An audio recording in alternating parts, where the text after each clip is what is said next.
কি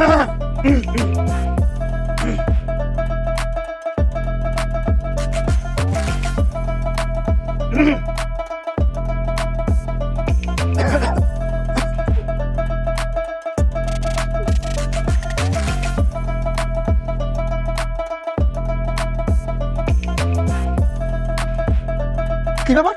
আপনি আমার খাবার মালেন কি লিখে? বেয়াদবের বাচ্চা, তো কত বড় সাহস! তুই সামান্য দারোয়ান হয়ে এখানে বসে বসে সিগারেট খাইতেছ। প্রথমে ঢুকলাম, কাশি দিলাম, আড়াল করে যাওয়ার চেষ্টা করলাম যাতে সিগারেটটা লুকাতে পারো, সিগারেটটা ফালাই দিতে পারো। তারপর তুই আমার সামনে বসে বসে সিগারেট খাইতেছ। সিগারেট কি আপনার বাপদাদার পৈতৃক সম্পত্তি? আপনি একলা বুক করবেন আর কেউ বুক করতে পারবো না? সিগারেট সবাই খাইতে পারে, আমার টাকা আছে, আমার টাকা দিয়ে আমি কিনে খাইতে পারি, আপনার সমস্যা কি? তুই সামান্য একটা দারোয়ান হয়ে মালিকের সামনে তুই সিগারেট খাইতে পারছ না। কিসে? বাড়ির মালিক মানে? আপনি তো ভাড়াটিয়া। তুই ভুল জানো, আমি ভাড়াটিয়া না, আমি অলরেডি হাফ মালিক হয়ে গেছি, কালকে ফুল মালিক হয়ে যাবো। বাড়িওয়ালা কি বাড়ি বেঁচে না গেছে? না, সিরা খাতা নিচে থাকিয়া এরকম স্বপ্ন